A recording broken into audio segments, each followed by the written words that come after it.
Comencem i ho fem amb una periodista i escriptora de raça que compta ja amb més de 20 obres en el mercat. Obres que van des dels bojos i daurats anys de luxe de Marbella, passant per Franco i per la Casa Reial. I avui ve a presentar-nos la seva última novela, De amor y de guerra. Muy buenas noches, Pilar Eyre. Hola, Penélope, ¿qué tal?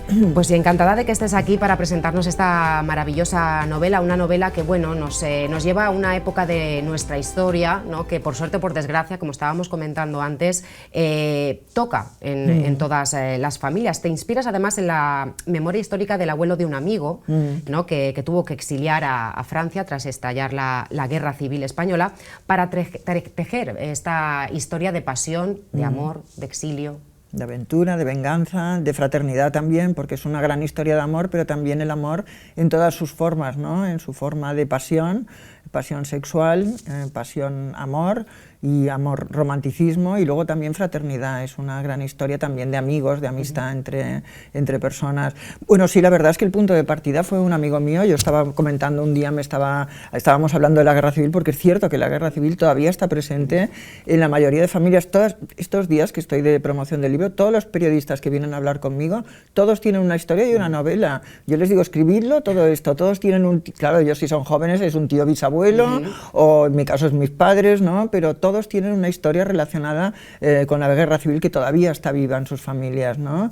Y entonces era un amigo mío que un día me contó que tenía uno de sus abuelos, era un estudiante de ingeniería, un chico joven que era republicano, tuvo que pasar la frontera, tuvo que exiliarse, no supieron nada más de él, falsificaron más o menos su certificado de defunción, su abuela se volvió a casar, en fin, tuvo otros hijos, rehizo su familia, y al cabo de unos años lo encontraron y se dieron cuenta de que había vivido todo ese tiempo a pocos kilómetros de la frontera, no se había movido de ahí.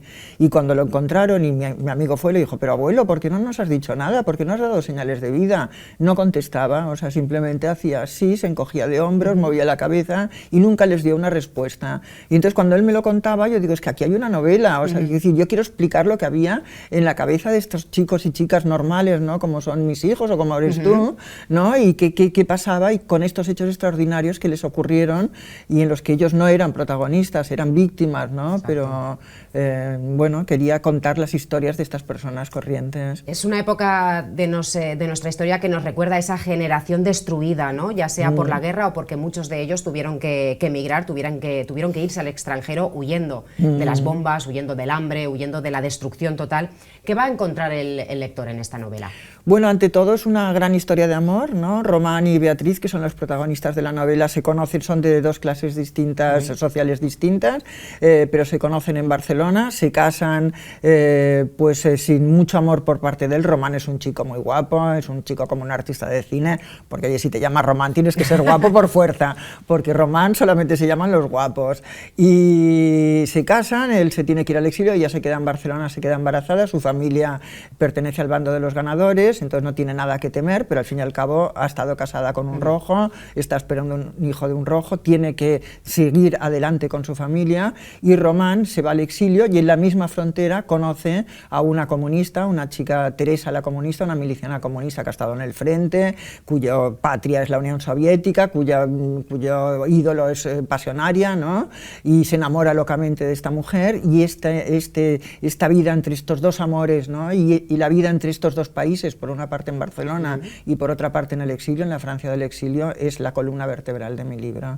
También es como un homenaje, ¿no?, a todas esas mujeres que mientras estaban aquí, bueno, pues educaban a sus hijos, se ocupaban, ¿no?, de la casa, por decirlo de alguna manera, pero una vez van al exilio, son menospreciadas, son vejadas y son mujeres en el olvido.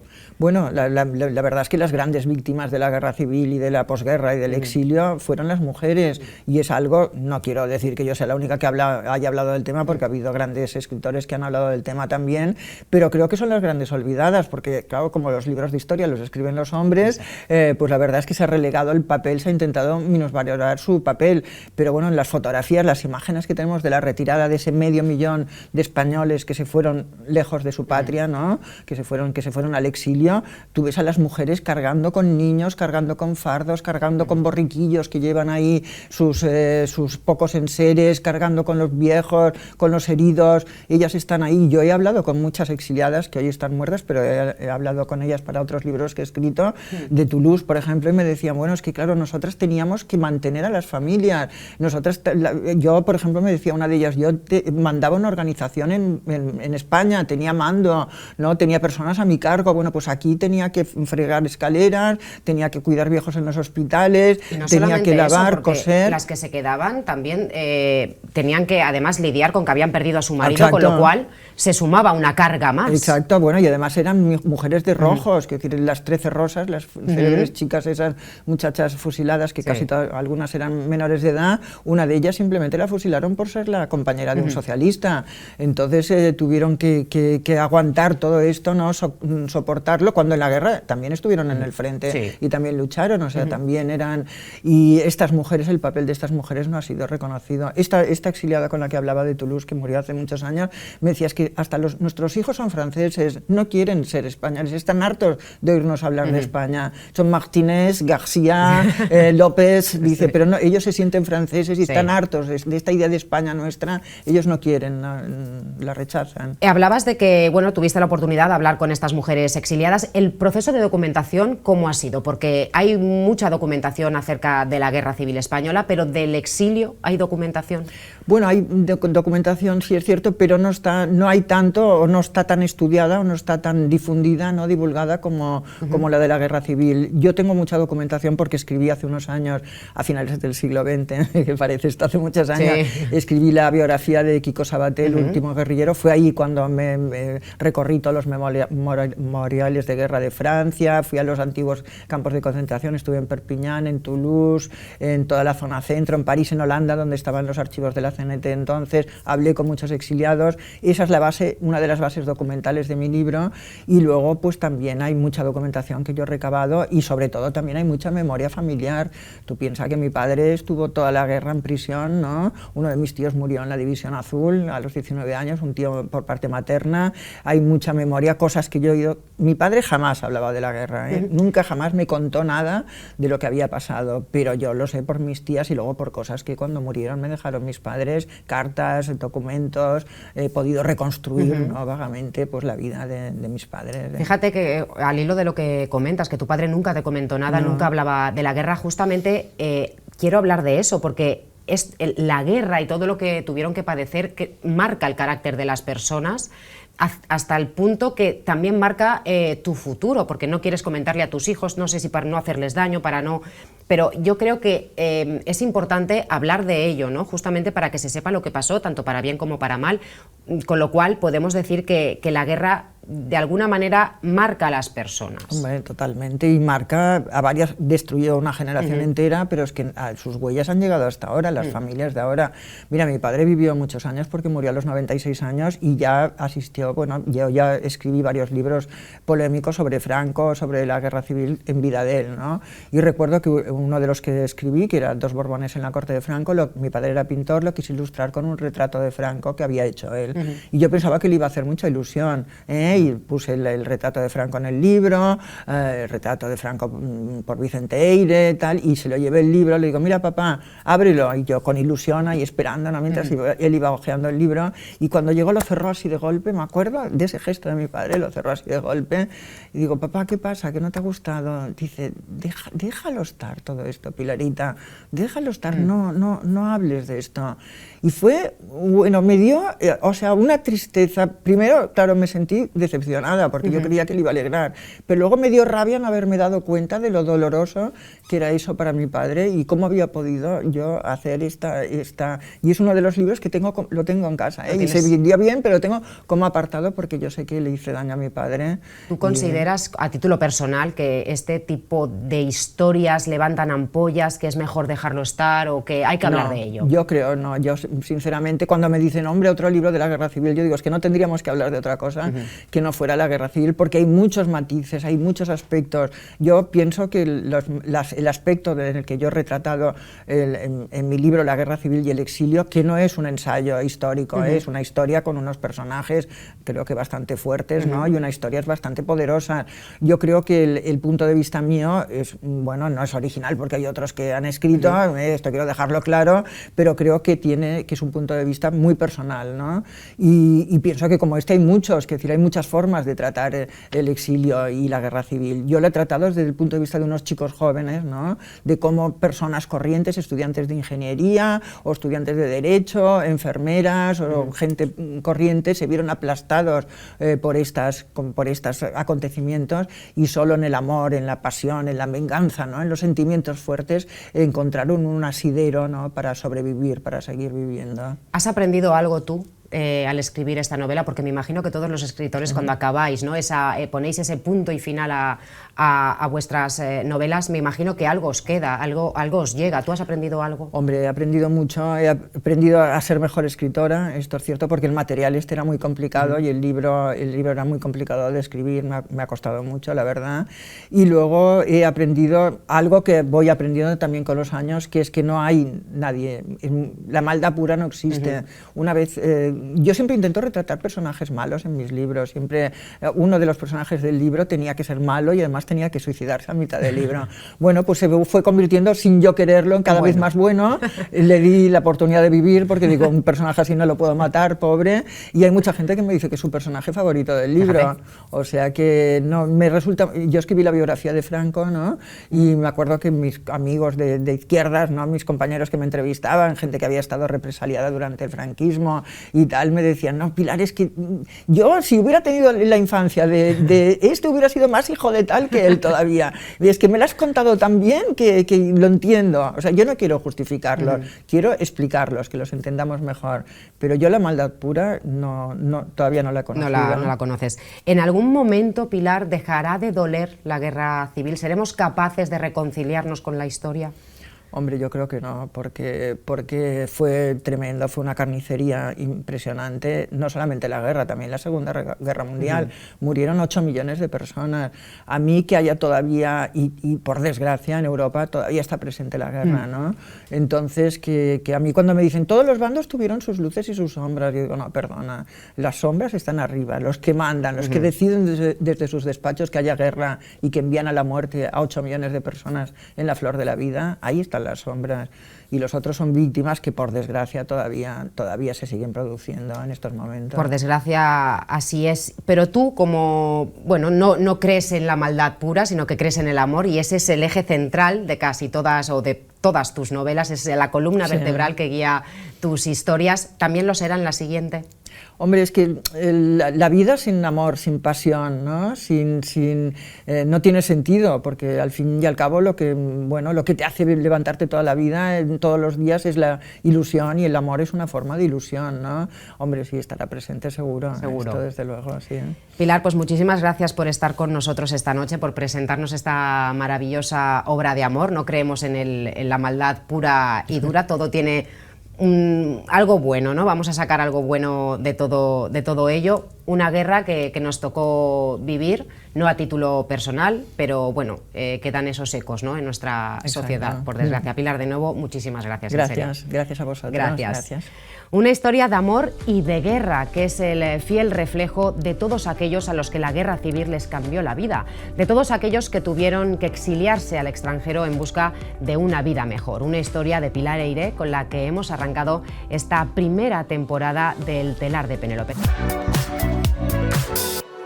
Comencem amb el segon thriller històric de Carmen Mola, de qui darrere d'este pseudònim estan els guionistes Jorge Díaz, Antonio Mercero i Agustín Martínez. Parlem de l'Infierno, un infern al qual al·ludeix el títol de la novel·la, que existeix i està, sí, en la Terra, un enclavament de somni per als rics i d'horror per als esclaus i els migrants que han sigut estafats amb la promesa d'una vida millor. Una situació que encara avui dia continua passant. Muy buenas noches, Carmen Mola. Bona nit. Hola, buenas noches. Muy buenas noches, gracias por acompañarnos y bueno, pues para quien no los conozca, ellos son Carmen Mola, no son una mujer, sino que son tres magníficos guionistas de renombre. Y antes de nada, ¿por qué os decidís por este seudónimo?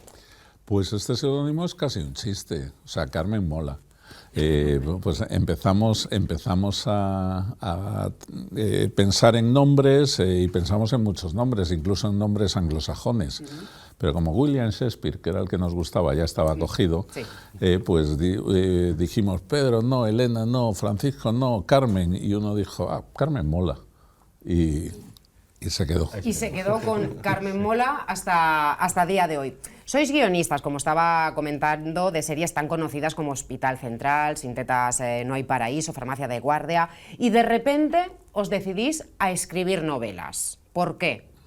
Pues sí, bueno, ya teníamos novelas nosotros individualmente publicadas, pero sí, decidimos trasladar al mundo de la literatura el sistema de trabajo de los guionistas, porque nos lo pasábamos muy bien. Estábamos trabajando los tres en una adaptación de una novela de Agustín, La Caz, Monte Perdido, la caza, y en una de esas sesiones muy gloriosas, muy divertidas, dijimos, tomando una cañita, oye, ¿por qué no hacemos esto mismo, pero para una novela de género, una policíaca, a ver qué tal se nos da? Porque salen un montón de ideas en las reuniones, ¿no? Sí, no, me imagino que haréis esa tormenta de ideas, ¿no? Y salen cosas tan estupendas como El infierno. Agustín, hay lío, porque aquí hay muy buen rollo detrás de cámaras antes de empezar la entrevista, os lleváis muy bien, eso es patente, pero ¿hay lío cuando os decidís a plasmar una novela?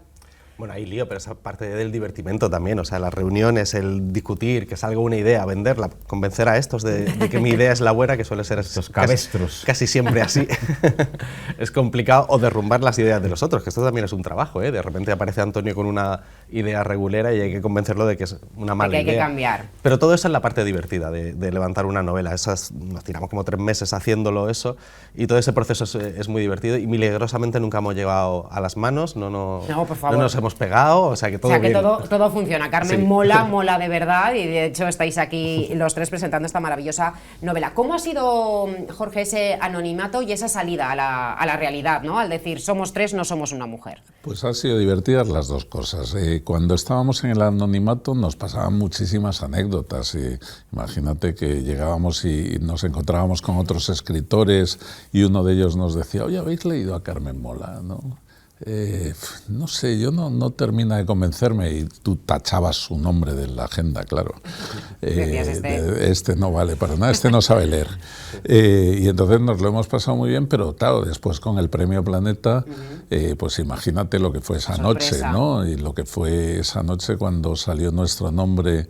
Que bueno, salió el seudónimo, después se abrió el sobre y se dijo Carmen Mola, y después se abrió un sobre más y se dijo Carmen Mola, que son tal, y aquello, el de la gente, pues tú en el fondo, en ese momento estás tan nervioso que no eres consciente, pero después hemos visto 20.000 veces el vídeo y a mí me sigue emocionando un poco cada vez que normal, lo me imagino que después de estar parapetados, ¿no? Detrás de ese seudónimo, salís a la realidad, se os conoce, me imagino que se os valora todavía más, porque si una persona sola escribir una novela tiene que ser complicado, ¿no? Imagino que entre tres ponerse de acuerdo e intentar hilar esa novela de una manera coherente, aunque, bueno, estáis ya muy curtidos en esto, me imagino que no será fácil. Pero vamos a volver a la novela, El infierno. Antonio, ¿cómo gestáis esta novela? Porque además tiene ese trasfondo, ¿no?, de algo que está sucediendo hoy día también. Sí, desde luego que hay un trasfondo, porque nos vamos a reflejar la esclavitud que había en España, en la provincia de Cuba. No lo sabíamos, al meternos en la documentación, que España es el último país europeo en abolir la esclavitud. Allí funcionaba todavía, y evidentemente esa forma de esclavitud, y especialmente la de los colonos asalariados, porque aquí lo curioso es que había españoles esclavizados en Cuba, gallegos sobre todo, que reclutaban en las aldeas porque había una crisis económica bestial en 1866, y se iban a Cuba bajo la promesa de un trabajo y ahí podían prosperar, y resultaban esclavizados porque no podían enjugar la deuda contraída con el pasaje, etc. Eso sucede hoy con la trata de personas, que terminan en la prostitución y vienen bajo la promesa de un trabajo de modelos, de camareras, de actrices, de lo que sea, y terminan en la prostitución y no pueden escapar. Hay muchas formas de esclavitud hoy día, pero nosotros nos apetecía mucho reflejar la que vivimos como país en La Habana con los esclavos gallegos, no solo africanos y chinos. Exacto, un final del siglo XVIII, Agustín, que en este aspecto está muy poco retratado, ¿no? Sí, o sea, en el caso de la esclavitud nos llamaba la atención que sí hay novelas, hay unas cuantas novelas hay una, por ejemplo, muy bonita de Viviana Candia, que se llama Azucre, que cuenta el viaje de estos gallegos a la isla de La Habana. Pero es verdad que no está muy retratado en el cine, en televisión, en series. Todos tenemos una imagen muy clara de cómo eran las plantaciones de algodón del sur de Estados Unidos, ¿no? Y yo creo que ahí todo el mundo tiene claro cómo funcionaban, cómo era el mundo de los esclavos y tal. Y eso no lo hemos visto reflejado en Cuba, o sea, en la esclavitud española, que de hecho termina después que la americana y cuyo trabajo es mucho más duro, físicamente muchísimo más duro que el de los campos de algodón. Y entonces, bueno, nos llamaba la atención que había esa especie de agujero de mundo por contar y ahí nos lanzamos. Un siglo lleno de revueltas, un siglo sangriento, Jorge, en el que está ese Madrid en el que comienza esta novela con esa sargentada. Sí, nosotros habíamos escrito ya La Bestia en el siglo XIX y era un Madrid muy oscuro, un Madrid que tenía una epidemia de cólera, y nos encontramos con que 30 años después Madrid ha cambiado, porque Madrid es un sitio luminoso donde hay teatros, hay un parque de atracciones, hay cafés y la gente busca divertirse, pero a la vez por debajo hay una gran contestación al gobierno de Isabel II y hay en el siglo XIX hay guerras civiles, hay un montón de golpes de Estado, hay una república. Y entonces nos encontramos con ese mundo que va alternando, tiene como dos capas, una es la diversión y el mundo del teatro, y la otra es la revolución, la sargentada, como tú bien decías, la sargentada de San Gil. Y entonces hemos querido reflejar, claro, a través de nuestros dos personajes principales, Leonor, una bailarina frívola, y que no le preocupa nada la vida social, y Mauro, ella le llama el medio médico porque es un estudiante de medicina y que solo piensa en la revolución y está dispuesto a abandonarlo todo por la revolución. Entonces, claro, nosotros hacemos que se conozcan, que salten chispas y que ella vaya aprendiendo que se tiene que preocupar de las cosas sociales y que él vaya aprendiendo que también un cierto egoísmo es necesario en el amor y que tiene que buscar un poco su felicidad, porque si no, no le va a dar felicidad a quien está cerca de él. Algo que también es muy necesario hoy día, porque hay que estar preocupándose, ¿no?, por todos los temas sociales, pero también hay que evadirse un poco de toda esa realidad en su justa medida, sin dejar de lado todos los problemas que están pasando. Una novela ambientada entre Madrid y La Habana, esa Madrid maravillosa que tú estabas retratando ahora mismo, llena de palacios, llena de diversión, también con alguna que otra revuelta, y también esa Habana, ¿no?, esa Habana de esclavos que retratáis muy bien en esta novela. Sí, La Habana pasaba por ser el lugar más próspero de España, de la corona española en ese momento, una ciudad opulenta, de grandes palacios, de grandes fiestas, donde había crecido una aristocracia, bueno, se llamaba la sacarocracia, ¿no?, la aristocracia del azúcar, y un lugar al que iba la gente en busca de riqueza, pero con el tenebroso reverso de la esclavitud, porque todas esas fortunas estaban cimentadas en el tráfico de esclavos y en la esclavitud. Una esclavitud que, como hemos comentado al inicio, tiene muchas similitudes con la actualidad en aquel momento, en busca de una vida mejor, como hoy día. Lo que pasa es que se topaban, ¿no?, con esas mafias que lo que hacían era explotarlos, también prostituir a esas mujeres, y hoy día esto sigue pasando, con lo cual no estamos tan lejos del pasado.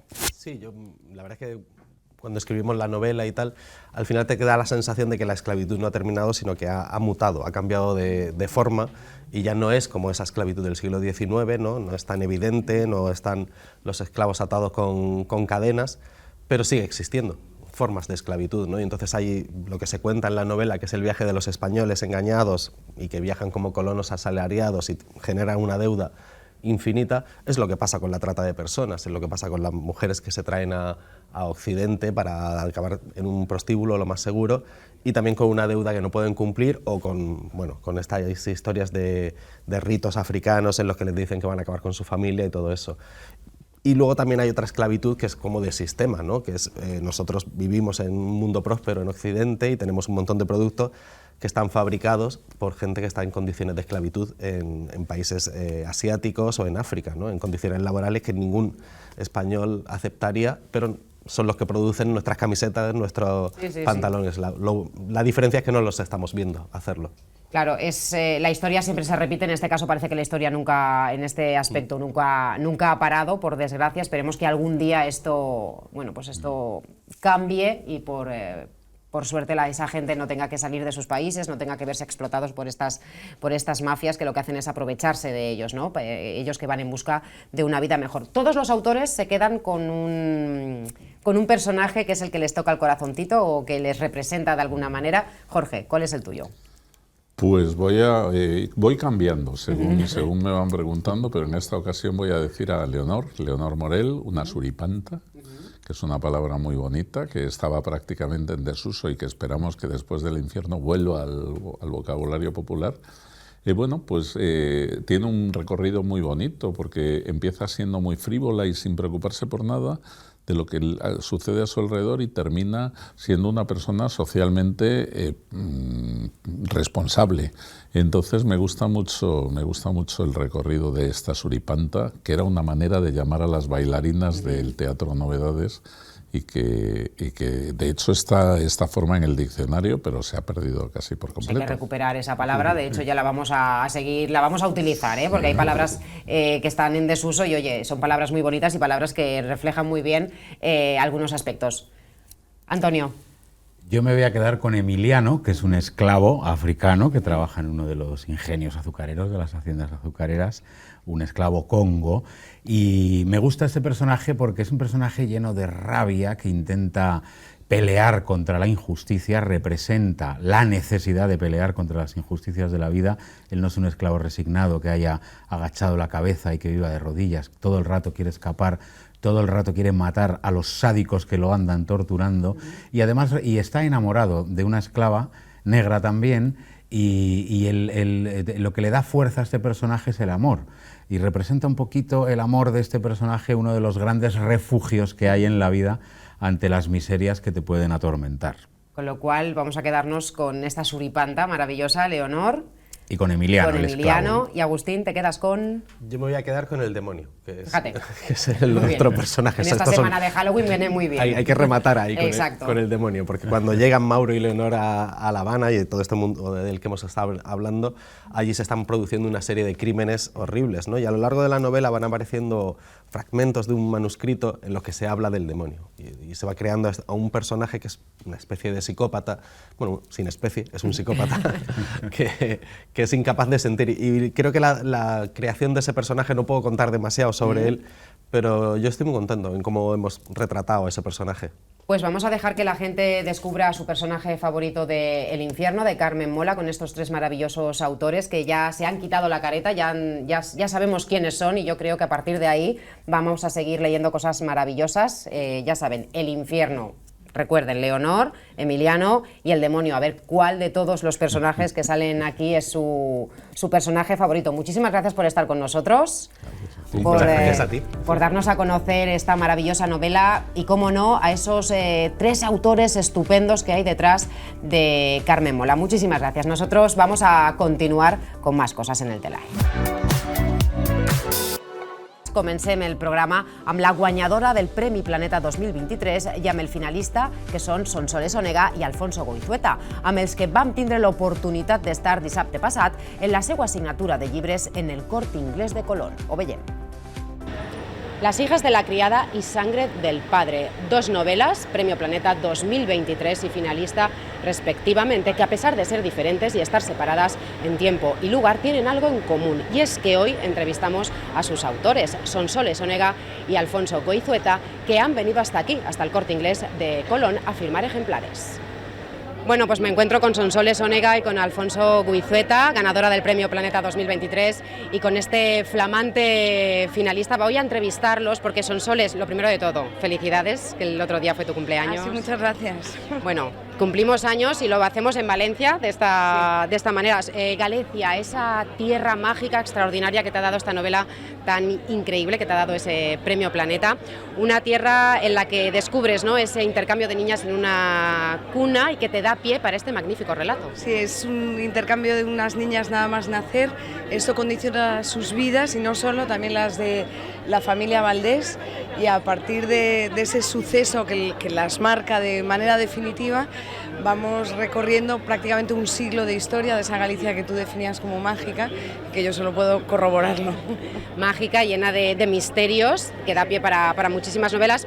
Una vez más, el poder de las mujeres, esas mujeres que se rebelan contra su propio destino, esas mujeres que tienen que luchar en una época complicada para todas ellas, con lo cual una novela feminista sin pretender serlo. Bueno, sobre todo que no había cálculo en hacer una novela feminista. Yo creo que nadie, bueno, al menos yo, no te sientas a escribir pensando voy a hacer una novela feminista, pero es verdad que los personajes femeninos me interesan mucho, bucear en sus pasados me interesa mucho, ver por qué estamos hoy aquí, cuánto hemos padecido antes, y todo eso lo personifican las protagonistas de la novela, tanto doña Inés como Clara, y también todas las obreras de la fábrica, la deslumbrante, que están en las páginas de este libro. Las hijas de la criada, un libro que te ha dado el Premio Planeta, pero ¿qué te ha dado además esta novela? Pues me ha dado todas estas miradas de un contacto con el público, la verdad que llegar a muchísima más gente, que es la aspiración de cualquiera que escribe, conseguir llegar a tu lector, que cuando esté en su casa en esa soledad que requiere la literatura, te encuentre, te identifique y sienta que eres parte de su vida, ¿no? Tanto tú como escritor y ellos como lectores. Sonsoles, y ahora una pregunta un poquito complicada, ¿literatura o periodismo? Hay las dos.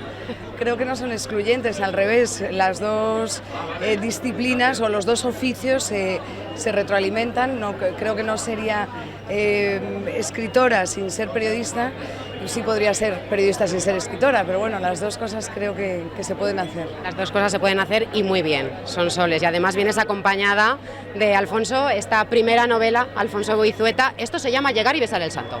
Bueno, aún así requiere mucho trabajo y mucho esfuerzo y dedicación, pero es verdad que empezar una carrera literaria siendo finalista del Planeta pues es un orgullo, es un honor, y yo la verdad que solo puedo estar agradecido de que se valorara así la novela, ¿no? Y pues como dice Sonsoles, es una gran oportunidad que llegue a tantísimo público. La fuerza del Planeta en esto es imparable y es muy bonita experiencia. La sangre del padre nos acerca a ese Alejandro Magno, que bueno, todos conocemos en mayor o menor medida su historia, pero me imagino que la parte personal habrá sido un poquito más complicada porque no hay mucha documentación. Ahí es donde entra en juego la ficción, ¿no? Aquí es donde novelas. Es verdad que Alejandro lo conocemos todos, es un personaje archiestudiado, ¿no?, de los más estudiados de la historia, pero no sabemos nada del hombre, ¿no?, de quién era el chico detrás del mito, además este chico tan joven con quien yo comparto la edad nada más.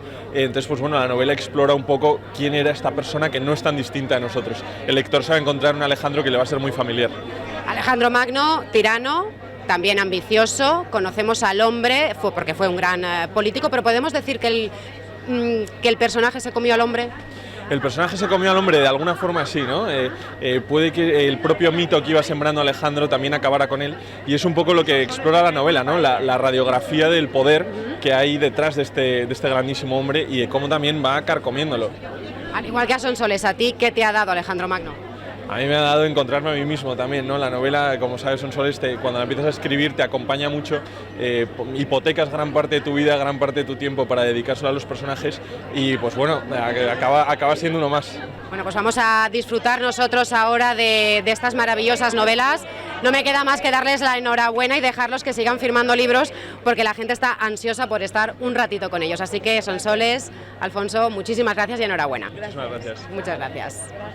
Las hijas de la criada y Sangre del padre, Sonsoles y Alfonso, dos genios de la literatura y dos maravillosas novelas con las cuales poder disfrutar esta Navidad.